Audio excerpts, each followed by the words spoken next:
के साथ संगत प्रेम से बोलिए प्रेमियों। परम पिता महाराज जी साहब की अपार दया, परम सतगुरु पिता जी साहब की मेहर से आज हम महाराज दयाक्षिण जी के आश्रम में सत्संग कर रहे हैं। सत्संग किसी की याद में हो, किसी की फरियाद में हो, सत्संग होना चाहिए। और संतों ने तो सत्संग की भारी महिमा बताई और कहा भी है,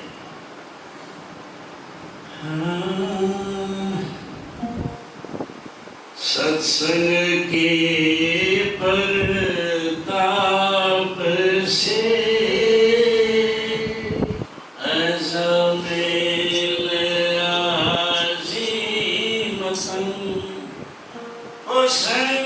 छोड़ संगत भरे मन में त्याग चितवन। अजामिल एक डाकू था, हत्यारा था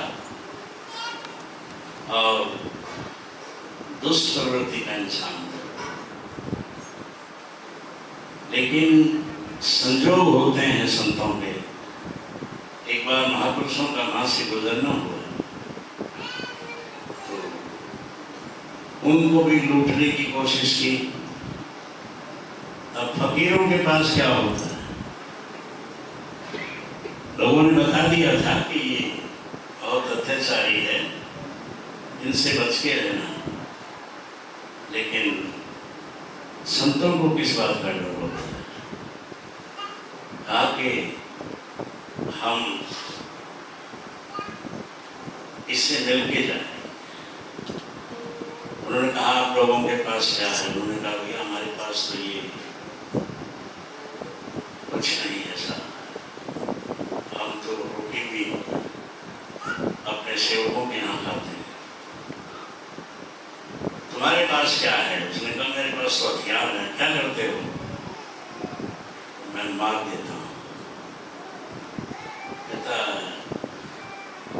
इंसान होके तुम इतनी सूझ नहीं है कि किसी को मारना नहीं चाहिए, अहिंसा नहीं करनी चाहिए। अब वो इन बातों को क्या जाना, लेकिन एक बात कही, समझाई कि देखो ये जो तुम दुष्कर्म कर रहे हो, पाप कर रहे हो, इसके भागी तुम ही हो और कोई नहीं। कहता नहीं, मैं तो अपने परिवार को पालता हूँ, माँ बाप, मेरी घरवाली, बच्चे, भाई बहनों तक को मैं पालता हूँ, तो वो भी तो इसके हिस्सेदार होना चाहिए। कहता ठीक है, एक काम करो, तुम घर जाओ और घर जाके इस बात की तहकीकात करो कि वो तुम्हारा साथ देंगे। कहता तुम भाग जाओगे? कहता भैया हमारे पास है ही क्या जो भाग जाए। साधु लोग बैठ गए और अजामिल घर आया। जोड़ी के माता पिता मिले, पूछा कि आज क्या बात, कुछ लाए नहीं और जल्दी आ गए। कहता मैं सिर्फ एक बात पूछने आया हूँ, ये जो मैं पाप की कमाई कर रहा हूँ उसके भागीदार तुम भी हो ना? उन्होंने कहा हम क्यों होंगे, हमने तुम्हें पाल दिया, पोस दिया, बड़ा कर दिया, तो अगर तुम बुरा करोगे तो तुम ही भुगतोगे। अब वो समझ गया कि हाँ साधु लोग तो सही कह रहे हैं। पत्नी से कहा, उसने भी यही कहा कि कैसे भी कमा के लाओ, ये तुम्हारा फर्ज है, हम तो नहीं चाहते कि तुम बुरे करो। भाई बहनों जिससे भी पूछा सभी ने ये जवाब दिया। और संजोग होता है जीव का, यहीं से उसको समझ में आ गई, आकर संतों के चरणों में गिर गया कि आपने मुझे नया जीवन दे दिया, मैं तो अंधेरे में था, आपने उजाला दे दिया। फिर उसे नाम दीक्षा दी और एक अच्छा इंसान बनाया। तो सत्संग का ये प्रताप है, सत्संग से सब कुछ होता है। और यहाँ तक बताया है, हाँ सत्संग की आधी घड़ी आधी की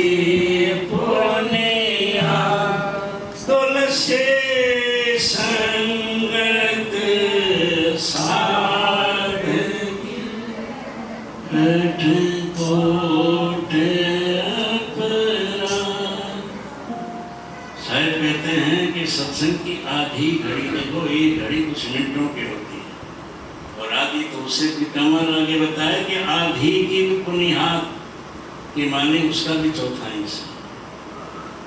अगर साधु की संगत कर ली तो करोड़ों प्राप्त हो जाए। अब यही समझने वाली बात है कि हमें सत्संग में आना है, और संतों ने जो हमें बताया है, हमारे गुरुओं ने जो हम पे दया की है, उसको समझना है, तभी उसका फल हमें मिलेगा। और यहाँ तक विभिन्नता बताई है, हाँ, सत्संग की आधी घड़ी तप की बरस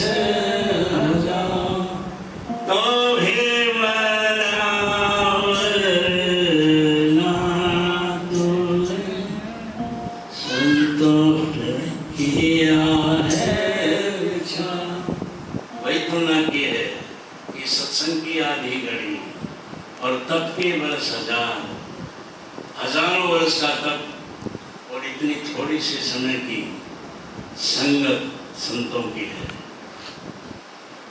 तप के वर्ष 1000 तो भी बराबर ना, बराबर नहीं है।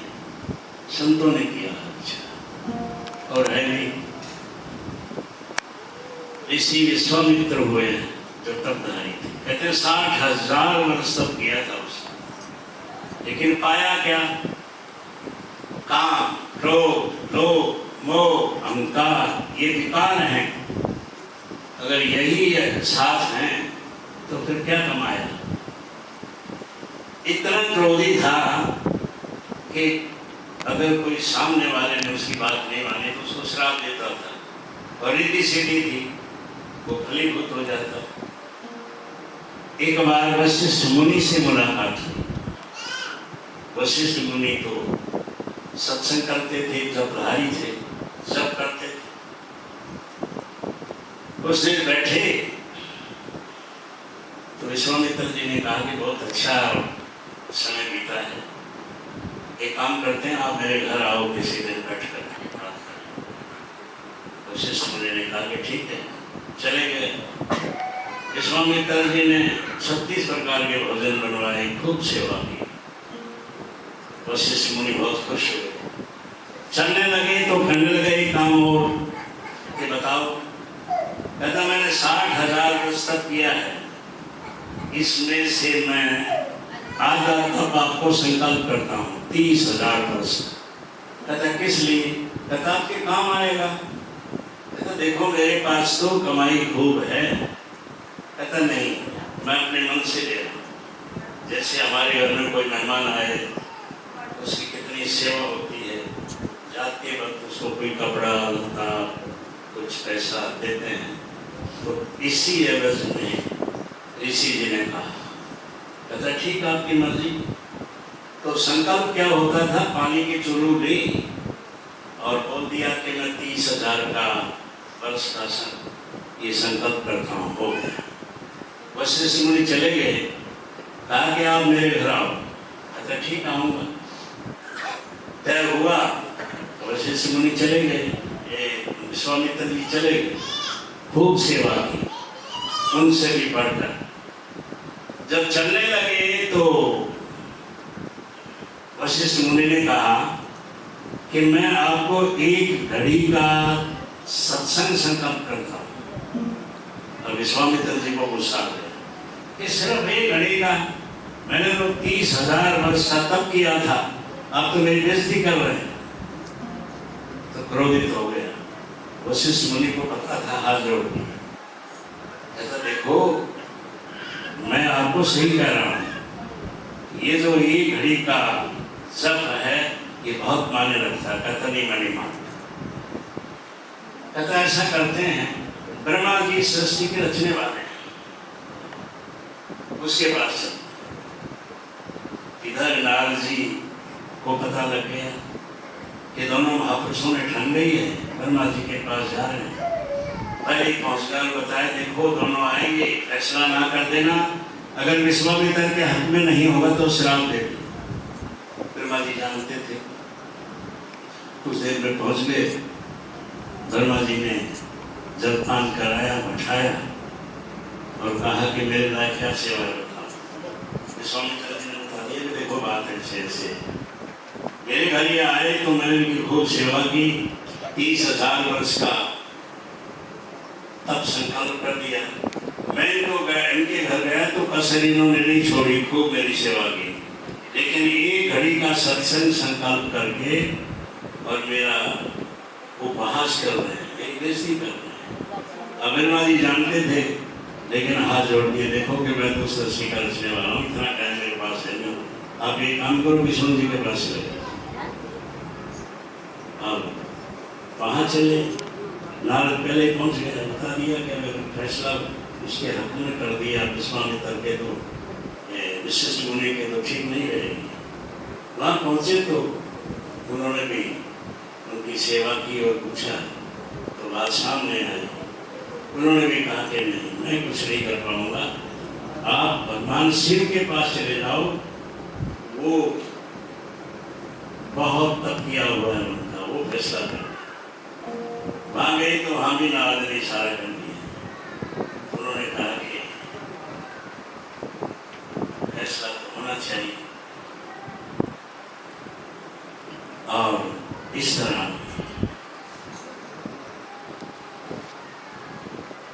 कहीं भी बात नहीं होगी। तो उन्होंने कहा कि बताओ कैसे होगा। तब कहा कि शेषनाग है पता लोक में, वहां चले जाओ, वो इसका फैसला कर दे। नारद मामी पहुंच गए। अब वहां गए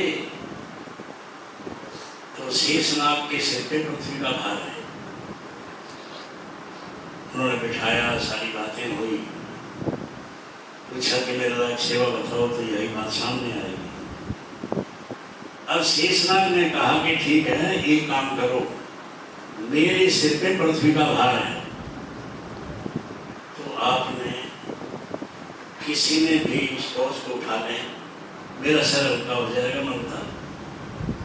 अब विश्वामित्र जी को तो बहुत यकीन था कि मैंने तो बहुत तप किया हुआ है। उन्होंने कहा ठीक है, मैं करता हूँ। अब वशिष्ठ मुनि ने कहा कि देखो बुरा अगर ना माने तो पहले मैं करूँ, कहता नहीं मैं करता हूँ। विश्वामित्र जी को पृथ्वी का भार दिया, नहीं उठा, पसीने आ गए। इधर वशिष्ठ मुनि ने कहा कि ठीक है, जो 30,000 वर्ष का तब आपने मुझे संकल्प किया था, मैं आपको वापिस देता हूँ, शायद बात बन जाए। उन्होंने दिया तो भी बात नहीं होती। विश्वामित्र ने हाथ जोड़ दिया, मेरे बस का नहीं। अब आई वशिष्ठ मुनि की, तो वशिष्ठ मुनि ने पृथ्वी को अपने हाथों से ऊपर ले लिया, क्योंकि उनमें सत्संग की जप की शक्ति थी। तब विश्वामित्र जी मान गए कि सत्संग की बहुत महत्ता है, और इसीलिए आदि गुरुओं ने, कबीर साहब, संत शिरोमणि जगत गुरु रविदास जी, बाबा नानक, पट्टू दादू, इतने संत आए हैं, उन्होंने संत की भारी महिमा बताई है। और यही हमने जाना है कि सत्संग की महिमा बहुत है, इसलिए हम सत्संग में जाएं।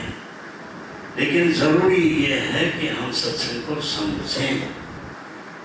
सत्संग की माने है सच्चाई का संग। अब सच्चाई क्या है?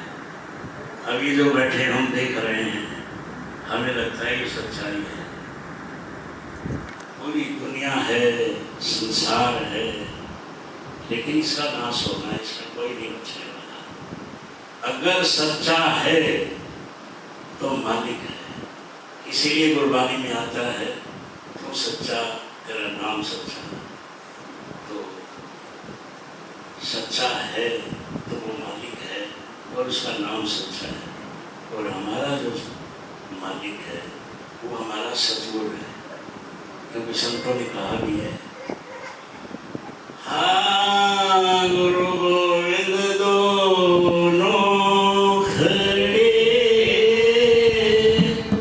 खाके लागो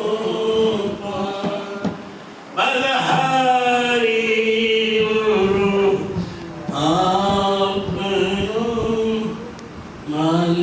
है दिया है मिला। तो सतगुरु की भारी महिमा मालिक से बढ़ के इसलिए बताई है कि सतगुरु ही है जो मालिक से मिला सकती है। सत्संग जारी रहेगा, जाने नहीं कहते हुए मैं अपने वाणी को प्रणाम करता हूँ। कहीं छूट कर उसमें सुधार होगा। एक बार फिर प्रेम से बोलिए